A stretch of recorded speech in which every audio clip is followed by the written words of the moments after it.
All right. Well, welcome to the show, Alex. So glad to have you on. Danny, it's a pleasure, man. I have heard about your podcast for many, many years. I'm glad we've connected, and it's awesome to be on your show.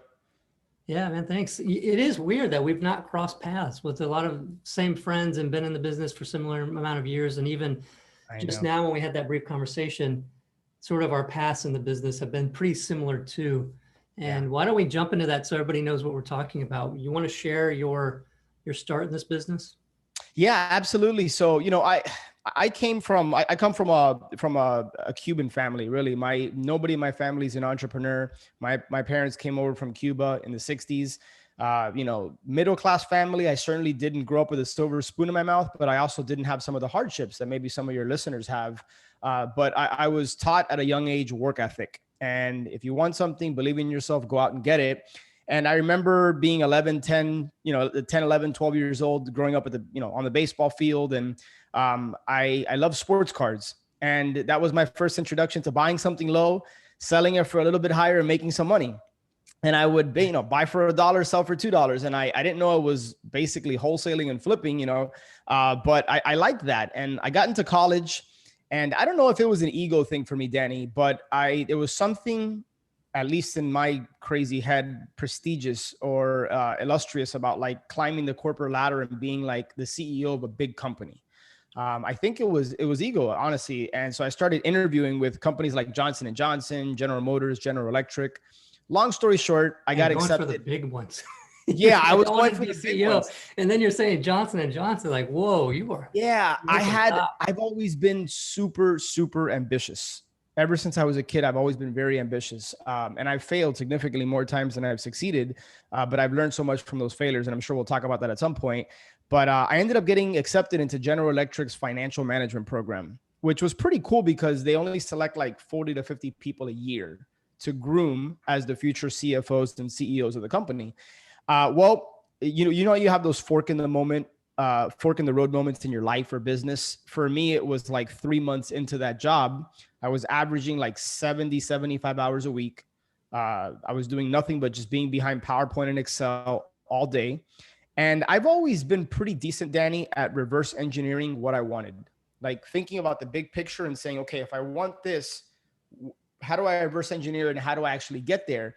And I started looking at my boss and her boss all the way up the ladder to the position I ultimately aspired to be in one day. And I was like, there's no way that I want to like do that and have that lifestyle.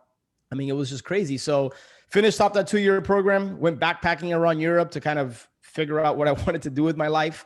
I'll admit that at 25 years old, I ended up moving back into my parents' house. So I moved from New York City back to Miami.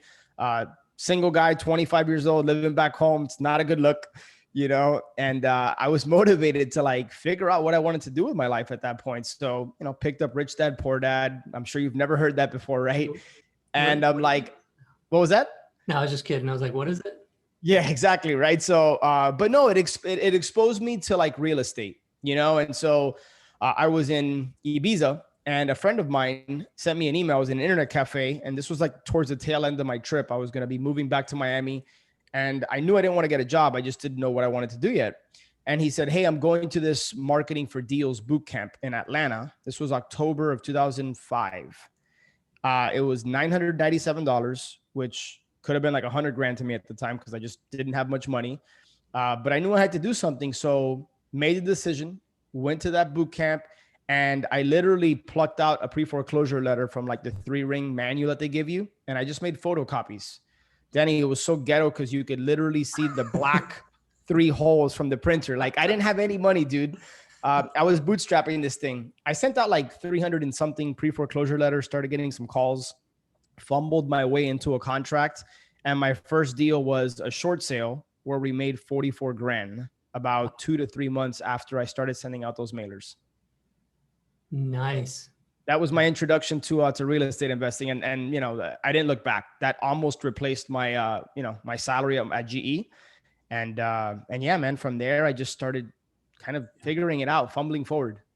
I love the real stories though, like about how it really is for people. Like you're saying, copying that letter and still having like the 3-hole punch going over onto the copy is because I don't know, so many times we hear things, we want to make it perfect. We feel like we've got to make things perfect. And it's really just about doing it, That's right. fumbling through, seeing what works and what doesn't on your own, right? You can hear people all day long saying they did this and it worked for them, but you don't know every detail of that. Even if they talked about it for an hour, you're going to miss some details.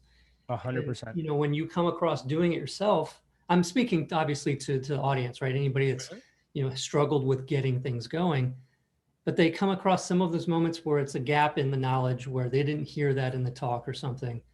And they're like, oh, well, I don't know what to do until I figure this out. Well, just figure it out or just skip it. Just like do it, right? Just get that phone ringing. But I also do have to say that I'm kind of glad to hear that you did have to go and move back with your parents at 25, because, after talking about going backpacking around Europe, I was kind of jealous and I was like, okay, well, at least he had to move back home afterwards. So Yeah, man. Yeah, no. So I did live at my back at my parents' house for a 3-4 month stint. I got the opportunity to travel around Europe, which was incredible. And but yeah, it's funny. You talk about, I think perfection is the enemy. And you think about when you hop in a car and you put in an address into your GPS on your smartphone or on the car. Most of the time, I don't know every single road or step, right? I just know like the next step, and then the next step, and that's kind of how I treat business as well. Is like you fail forward. yeah, let's take it a little bit. Let's fast forward it a little bit too, because I want to go from being that we did have similar experiences of running the business ourselves for a good amount of years. I think I said maybe 8 to 10. I think it was maybe 8 to 10, where it's just my ex-wife and I doing everything. And obviously we had contractors and stuff like that. How long did you run the business sort of in a similar way where you were still you didn't have a team? Yeah, so I was a one-man show for the first 5-6 years. I remember another book I'm sure you've never heard of before, The 4 Hour Work Week. Read that, and I learned about virtual assistants, and to me that was like, wow, I could hire someone. Like, man, Danny, I was never taught to be an entrepreneur. Like, I just kind of just started doing things, taking action, right? Like we were just talking about. So I remember hiring my first VA like in 2010, 11, and didn't know what I was doing and made a gazillion mistakes as far as like trying to hire and manage people. And for me, another defining moment is 2011, 12, I was single and I was dating. And I remember I was on a date and I had just sent out like 3,000, direct mail campaign. And Danny, my phone would not stop ringing while I was at dinner. Yeah. And it was sellers. And I felt this, I was conflicted because I'm like, I'm not present because I'm thinking that I should be picking up the phone because that could be my next $15,000, $20,000 deal. But I'm with this young lady and I'm on a date. So I'm like, this is not a business. This is a high paying job. Like I need to, and I started to get to the point where I didn't enjoy necessarily going out and talking to sellers. Like I had kind of been there, done that. And that's the first thing I said, okay, I got to get this off my plate. So yeah, 2012, 13 is when I hired my first, hired an acquisitions manager. And I slowly started to build a team from there. So, between 2013 up until last year, I had a team of 9, a couple acquisitions manager, a transaction coordinator, dispositions manager. So it was a big difference hiring and starting to treat this like an actual business versus the first 5-6 years where I was a one-man show and I was wearing all the hats. Cool. Let's dig into that. Let's dig into that whole, what makes up that transition from being on the date, getting all those calls going, man. And honestly, I may have said, I may have rescheduled the date. I'd be like, I'm dropping deals. Like, I'll call you tomorrow, but I got to go. Like, I got to take these calls. Yeah, man, I thought about it. So yeah, there's so much to dive into there. Again, I had never hired anybody outside of a virtual assistant, and, but the pain of continuing to be the one taking those calls and wearing all the hats in the business. And, you got to hire someone when balls start dropping and when you start to feel like, hey, I don't want to be doing this, but I know it's important, So yeah, so I placed an ad on Craigslist. I put it out on Facebook, to my network. And one thing I'll share about hiring people is that I've always had the best success going through my network and through my network's network. So I was always very clear about who I wanted, what were the characteristics, what was the type of person that would that would kick butt in that role. So I was very clear on that. And then I would put that out there to my network, and inevitably somebody would connect me with someone, or somebody would respond from my email list. And I ended up hiring an acquisitions manager. That year, we quadrupled the business. I was doing on my own one, sometimes two deals a month. Within a year, like between 2013 and 15, we were averaging 4 or 5 deals a month. Wow. And there's no way I could have done that on my own. There's just no way. So was the first person acquisitions person or a VA? No, so the first person I ever hired was 2011. That was a VA. But honestly, I don't even know that I count that, because I didn't know what I was doing. I was just like, I hired someone. I didn't even know what I wanted them to. But let's look at that, right? Because I think, yeah, I want to dig into the specifics of these, because this has been big on my mind, as I'm, looking back at the same history of me getting into hiring people, because I had a big resistance. That's why I did it so long by myself. Yeah. It's just the big resistance, and digging into what those resistances were. So when you were looking at getting a VA, do you remember if you even had an idea of what they were going to do when you hired them? No, I'm telling you, man. So this is something you'll probably, because I know you and I will build a relationship from here, and you'll probably get to know. I'm a ready, fire, aim type of guy with most things. And there's been a lot of good from that. And there's been some times where it's kind of backfired on me. I should have been more thoughtful and strategic about, hey, let me create a list of the things I want to outsource or get off my plate. Now I know better. But back then I was like, I read this in a book. It makes a lot of sense.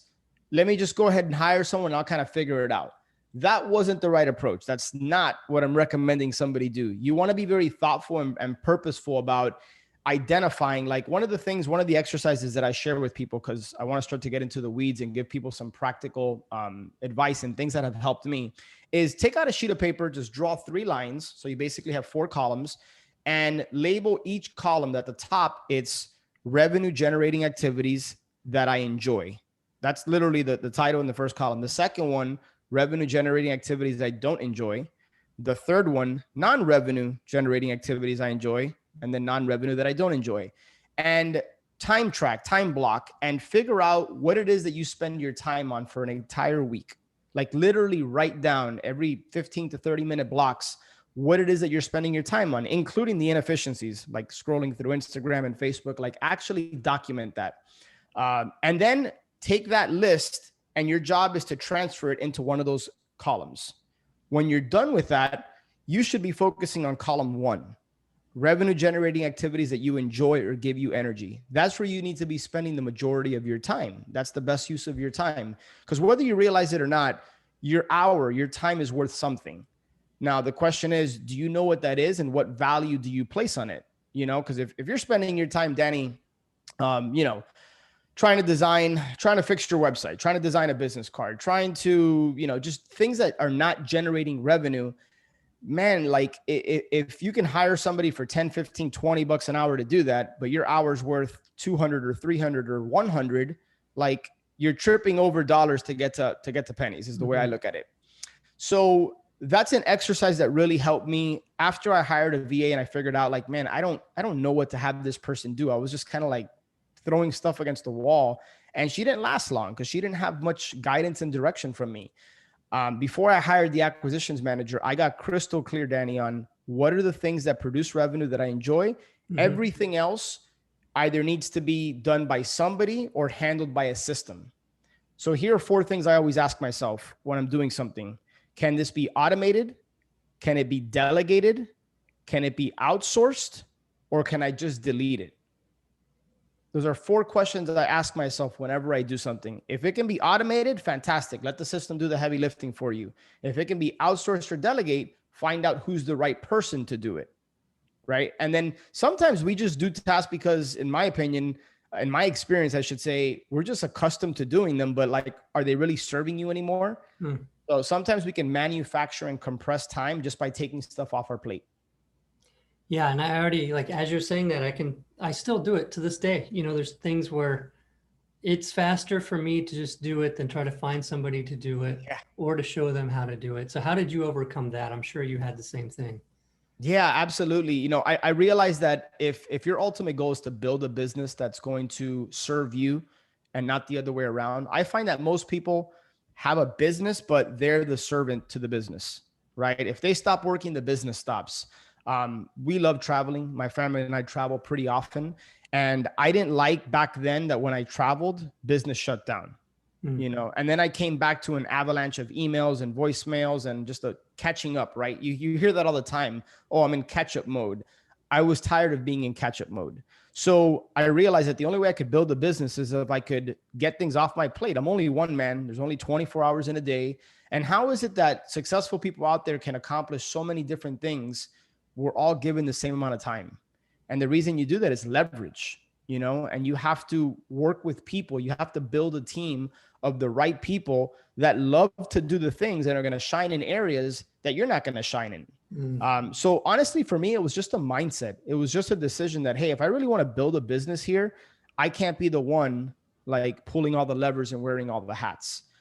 So I don't know that I have anything sexy for you or for the audience to say like, hey, once I did this, it changed everything. I just got tired of being tired. I got tired of being the one doing everything. So the pain of having to do that was greater than the pain of taking the time to just set it up to get somebody to do it for you. Yeah, right? Danny. Like yeah, I was going to say the other thing, man, is that if you don't do it now, you're going to wake up in 12 months and you're going to be in the same position. Yeah.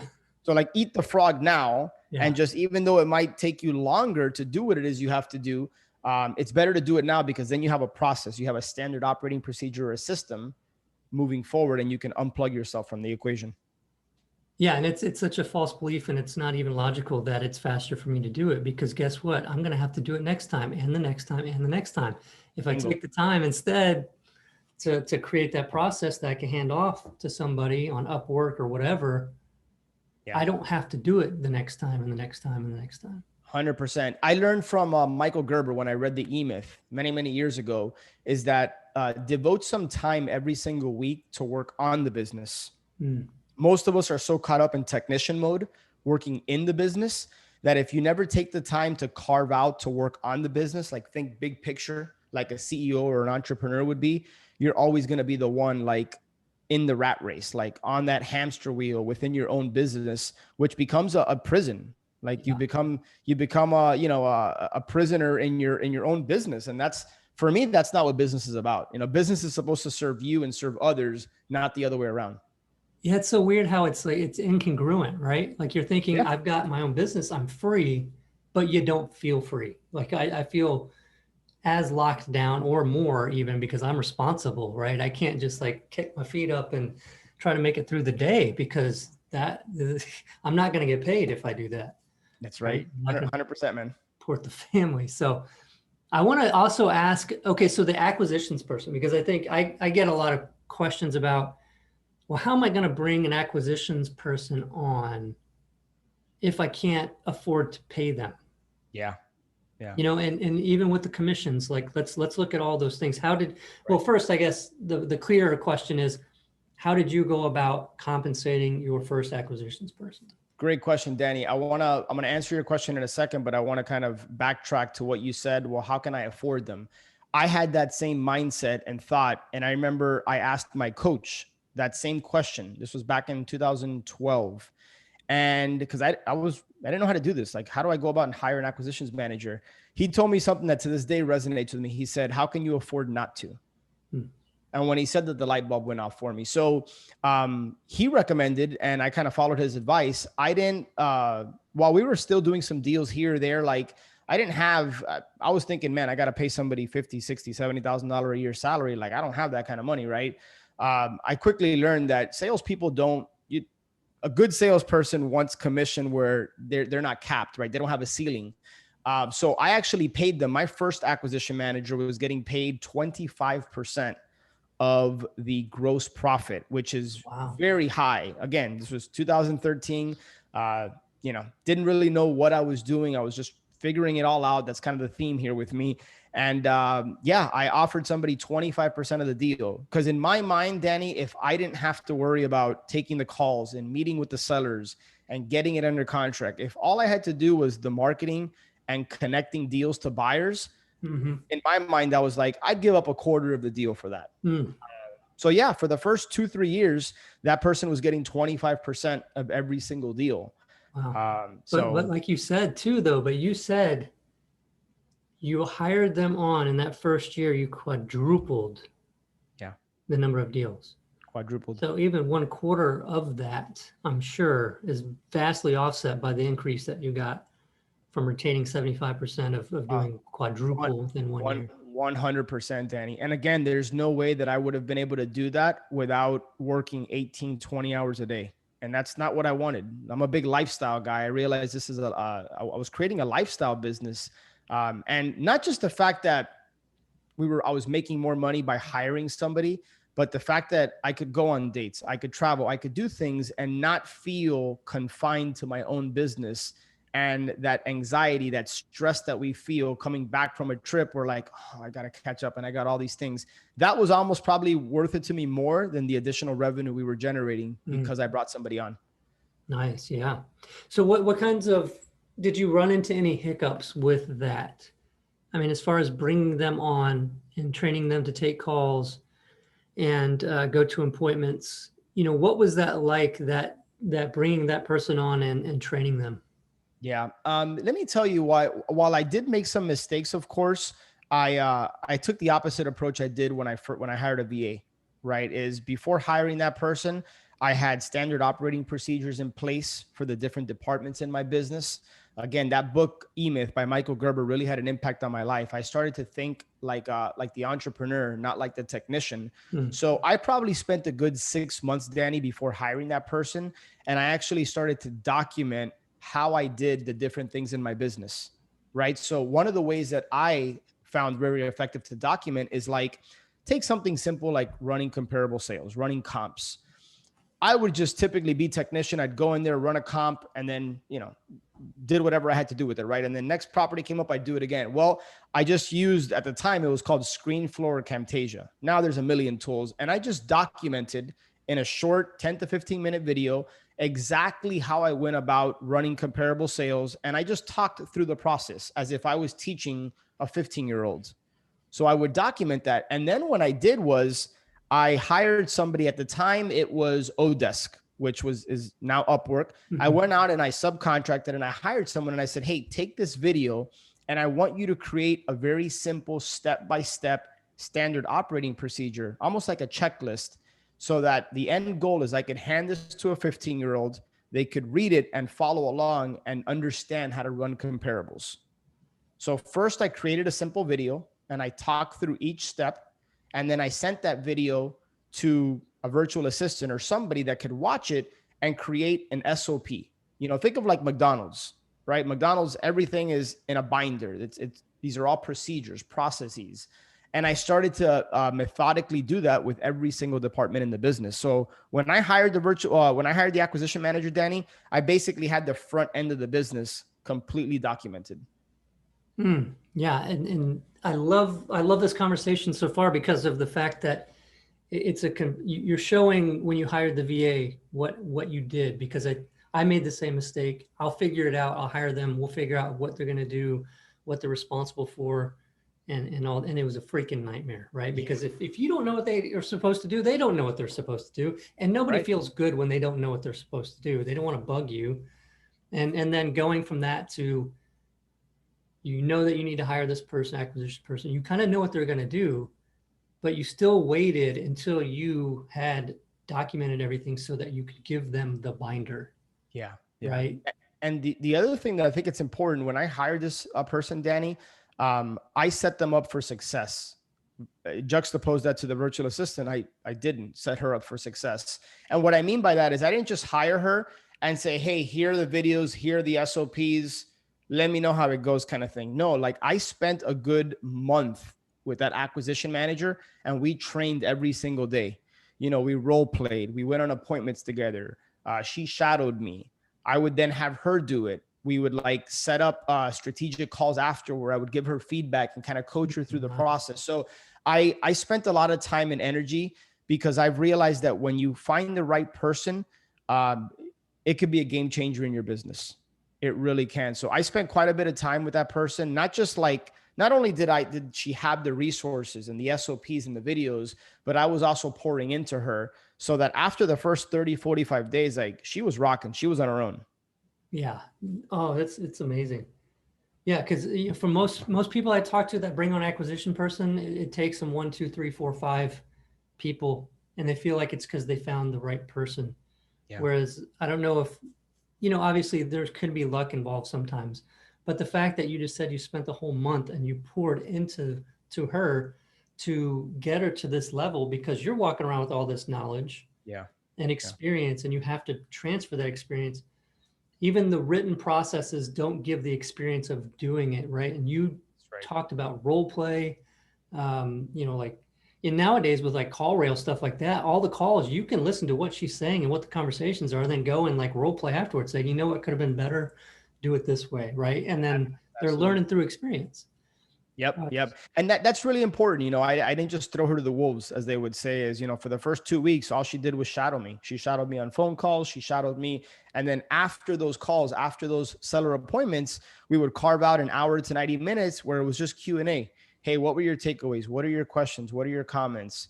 And then we would just go from there, So I think it's important. It's kind of like, think about for your listeners that are sports fans, right? You have an off season. And then, before the season ramps up, you're practicing, you're in the weight room. Like that's kind of what training a new employee is you got to put in those reps so that when they get in the game, they can shine. Yeah. And you've got to make the time in your schedule to be able to do it so that you don't feel like, oh man, now I got to do this, because that's not, I wrote down, I really like that idea of creating the video and then having somebody else produce the written SOP for it, and SOP, standard operating procedure. Did you ever read the book, Work the System? It's funny. I got that book about a month ago. It's on my list. No, I read Traction, and but I think it's along the same lines. But no, I haven't read Work the System yet. Well, maybe there's another one. I think it's Sam Carpenter, Work the System. He talks about having a call center business and it just completely ruined him. And, he realized that it was all about procedures and stuff like that. And so, I don't know, it's a pretty cool book. Anybody listening out there, if you hesitate or just can't bring yourself to write SOPs and processes and systems and all that kind of stuff, man, read E-Myth like Alex is talking about, but then also get Work the System. I think it's Sam Carpenter. One thing I do want to share, Danny, since you brought up the videos, when I first started recording videos, I made the mistake, and I want to share this because like it wasn't common sense to me back then. Now I think about it, it makes a lot of sense. But when I started recording videos, some of my videos, Danny, were 30, 45, 60 minutes long. And what happens if the website changes, for example, or something in the process? Now you got to go back. So now my SOP videos are literally under 5 minutes, and they're broken down into little mini segments so that if one of my team members has a question on, hey, how do I do this? She knows, or they know, or he knows exactly where to go and just rewatch that part. And if something changes, all I got to do is now record another 3 to 5 minute video. Yeah, that's a huge point, because nothing is more frustrating than thinking, oh crud, they changed it. Now I've got to record this whole thing. And everything changes. Like Google's changing the interface on all their stuff. Like, yeah, just crazy. Yeah, that's a huge point. And that's why I prefer the written ones. That's why I liked your idea of transcribing the video ones. But do you find that people will tend to watch the videos though versus going step by step through reading? Really good question. It depends on how they learn. It depends on how they absorb information. Like for me, I love podcasts. I can listen to stuff and absorb it. I can watch something and absorb it. I'm a reader, so I've gotten better at that area, but I've had to work at it. But when I would read something, I wouldn't absorb it as quickly.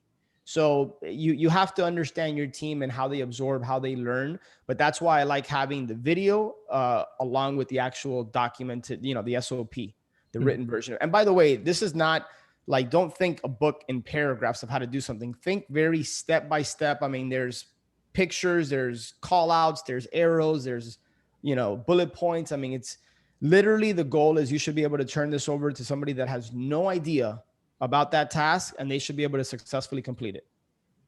And the beautiful thing about those procedures as well, even if it's just you or somebody on your team using them, is the fact that as you go through and use them in time and situations happen, they're improved upon. Yes. So what you were doing at 1.5 years ago is vastly different than what you're doing today because of these other experiences. So you found these problems and you found ways to avoid them, Yeah. and it's never forgotten. That's right. That's right. And Danny, to buffer your point, we got to the point over the course of the last 2017, 18, 19, when my team started to grow, that we had quarterly team meetings, and we spent time every single quarter reviewing our SOPs and updating and refreshing it. Because if you wait too long, it basically gets outdated, to your point. Yeah, that's smart. I like that.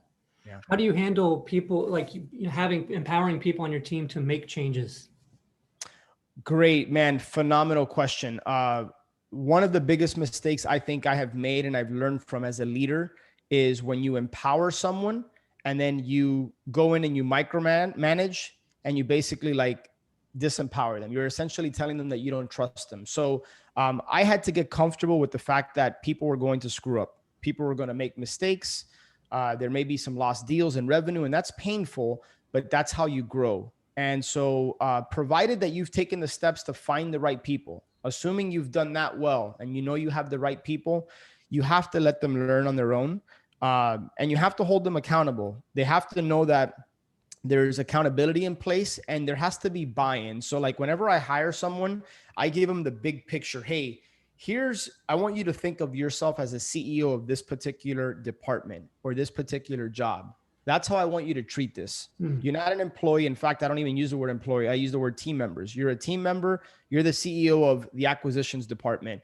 And I want you to feel like your job is whenever you decide to move on, if you decide to move on, I want you to leave this position stronger than how you found it, how you came into it. So I like to actually empower people. If you see better ways to do something, if you see inefficiencies, feel free to let's have a conversation. We would have a weekly, so we follow Traction, EOS, the Entrepreneur Operating System. And we would essentially do a level 10 meeting and we would discuss those types of things. How do we improve in certain areas within the business? So it's a really good question because I used to empower people and then kind of check over their shoulder, micromanage, and nobody likes to be micromanaged. There's so much gold in this. I mean, anybody that's listening to this that is in that phase of still doing things yourself, but know that you want to grow in yourself and your business as a leader, as a business owner, to create that situation where your business is working more for you than you for your business. Man, take notes on this episode, go back and listen again, because each of these things, I'm sure, Alex, was hard earned, right? I mean, you didn't just say, I'm going to do this, and then all those ideas came to you. Let's meet every quarter to review all these. Let's, have people see themselves as CEOs of their, section of the team, and all that kind of stuff. Man, that's awesome. Right. Yeah. One thing I want to kind of throw in here, Danny, is that I realized that when I started hiring people will come work for you and your business and your organization, and it can't just be about money. There's got to be a bigger purpose. So if you're listening to this or watching this and you're thinking about building a team, or maybe you have a team and just things aren't going well, do you have core values? Like, what's the mission? What's the purpose for your business? And it has to be more about money, because when you have buy-in from your team and you're hiring people based on core values and there's an alignment there and there's a bigger purpose for the business, man, people will go to bat for you. People will go to the ends of the earth. And I've oftentimes had team members say, I'm making less money here than I know I can make elsewhere, but there's a bigger purpose here, right? There's a camaraderie, there's a culture, there's core values I believe in. That's extremely important. And that's very individual to the owner of the company and Yes. what you want your team to look like, who you want to bring on. Now, I'm going to be honest and say that whenever I first tried to do that, I struggled because I was like, bigger purpose, I want to make money. Yeah, I get it. And looked at, well, why do I want to make money? But sometimes the whys, I don't know, it just, I struggled with it. I was like, how am I going to get my team to buy into this? Did you struggle with that? How did you guys go through like your discovery of that?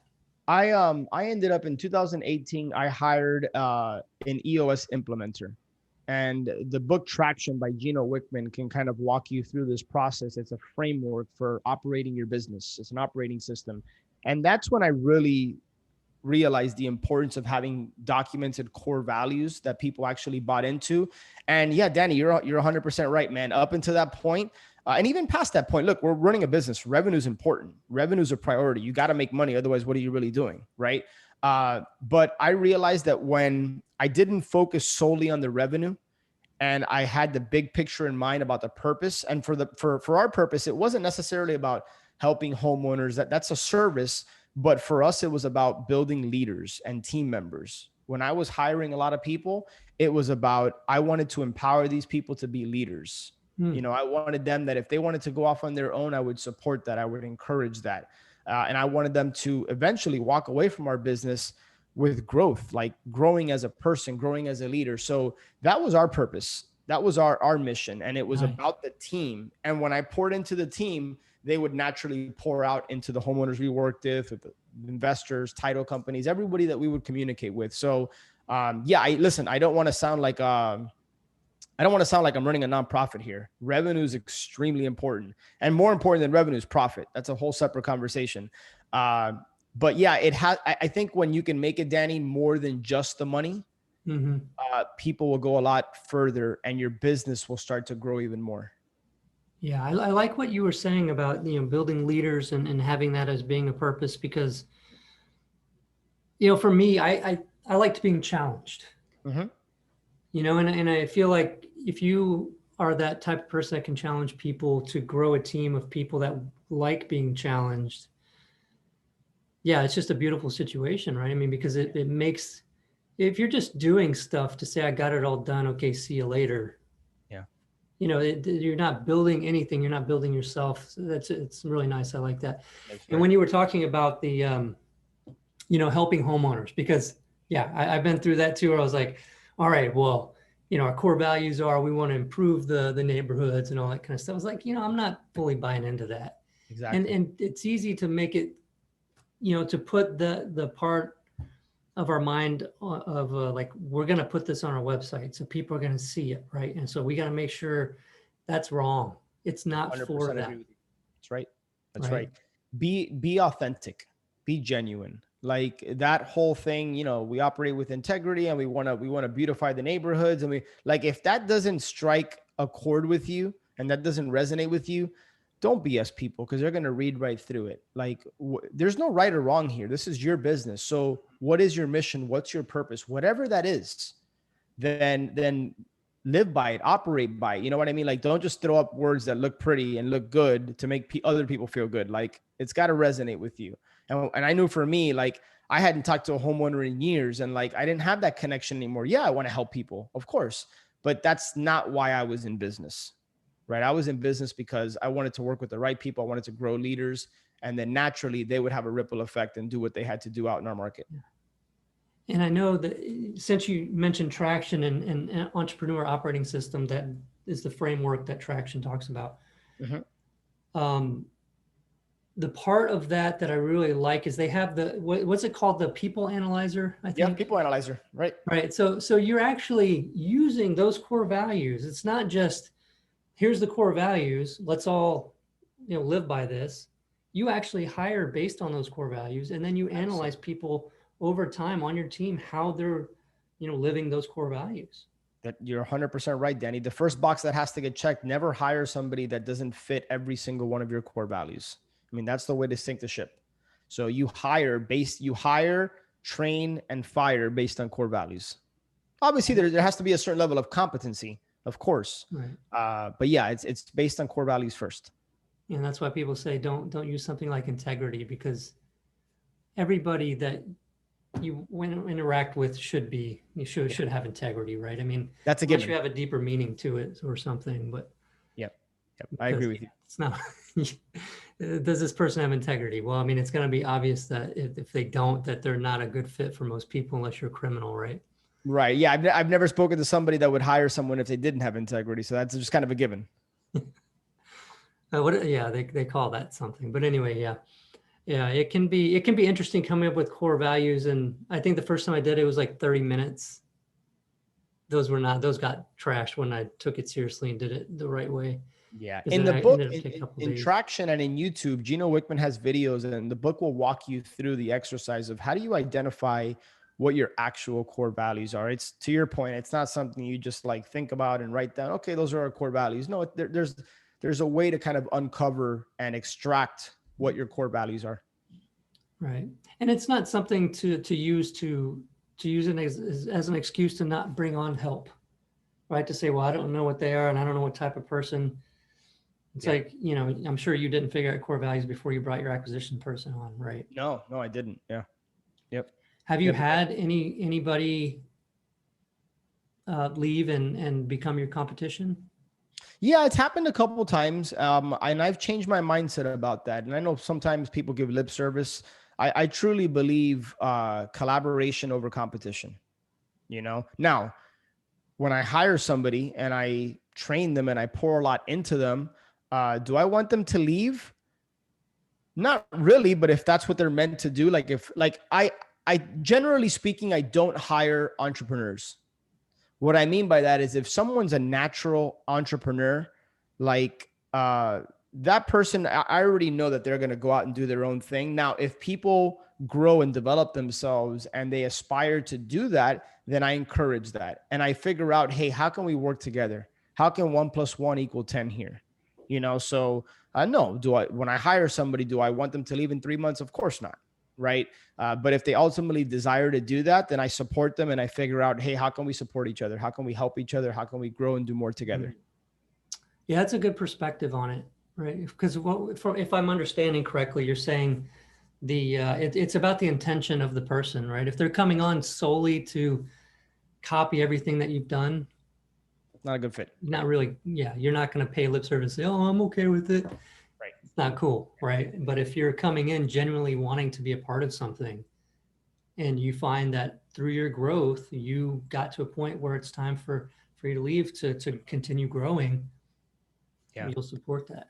And I will say, Danny, I'm glad the conversation has kind of gone here because I think, everybody listening, your job as the leader, your job as the entrepreneur is to cast a vision big enough so that other people's visions can fit under that umbrella, and so rather than lose somebody valuable on my team, I would rather figure out, can they grow within the organization? Can they grow within the company? And what does that look like? So I would have quarterly meetings with my team members and I would ask them, like, what are your goals?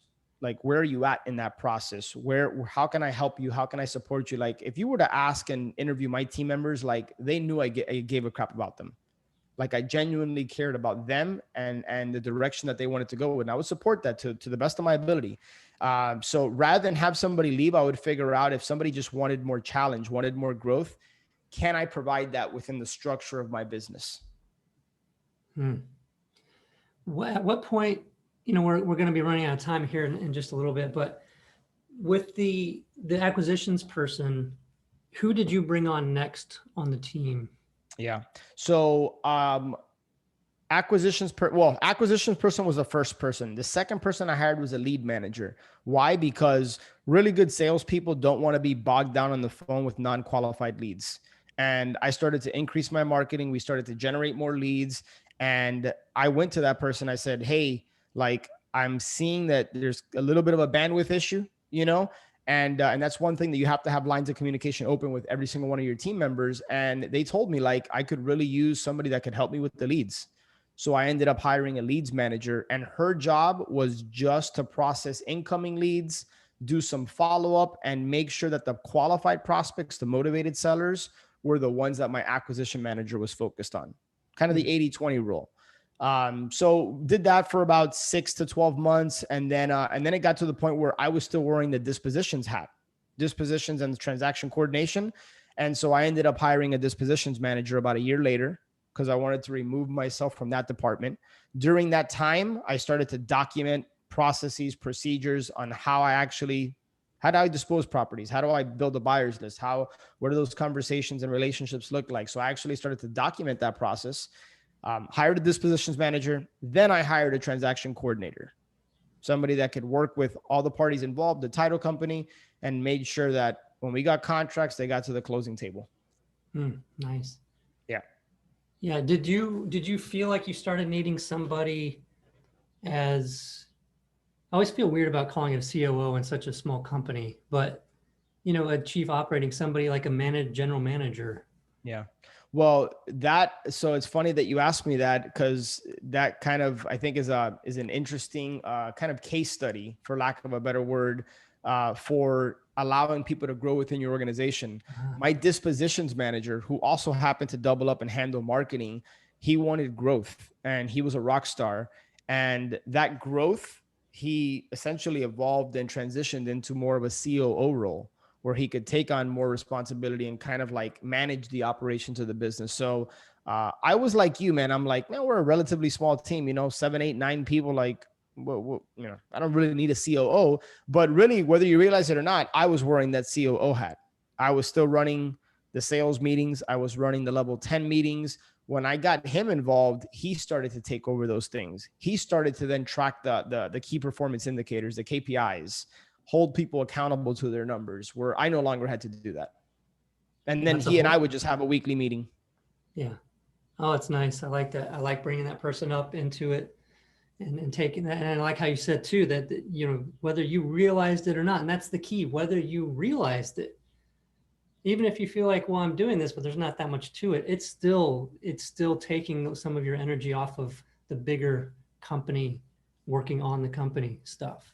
That's right. That's right. Yeah. My job as COO, Danny, I love relationships. Like, I want to be building relationships with potential partners, with private lenders. And I wanted to think big picture, direction of the company. Think of yourself as kind of the captain of the ship. And I wanted to make sure that we were going in the right direction. I didn't want to be caught in the weeds Mm. of, and when you're wearing those hats, you're caught in the weeds. Yeah. Yeah. Whether you realize it or not sometimes. Exactly. Yeah, that's an incredible thing. Yeah. All right, man, this has been awesome. It's been a great conversation getting to know you and, what you've experienced and going to where you're, from where you were to where you are now. It's been great. I think it's a really helpful episode. And if anybody out there listening wants to find out more about you or get in touch with you, how can they best do that? Yeah, absolutely. Again, Danny, first off, thank you for having me on the show, man. I love to hop on here and just contribute and add value wherever I can. So I'm an open book. If anybody has any questions and wants to reach out to me, I do have a podcast called The Flip Empire Show. In fact, Danny's going to be on it pretty soon, and I'm really looking forward to that. So if you go to flipempire.com, and then if you just add /podcast, that'll redirect you to Apple Podcast, and you can plug in. I do 2 shows a week, every Monday and Thursday. And, I think you'd get a lot out of it. So Yeah, definitely check that out. All right. I'm looking forward to that show too, recording that episode with you. It's going to be a lot of fun. it's going to be awesome, man. Thank you so much. And again, if anybody has any questions or wants to reach out, alex@flipempire.com is my email. Cool. All right, man. Have a good one. We'll be in touch. Take care.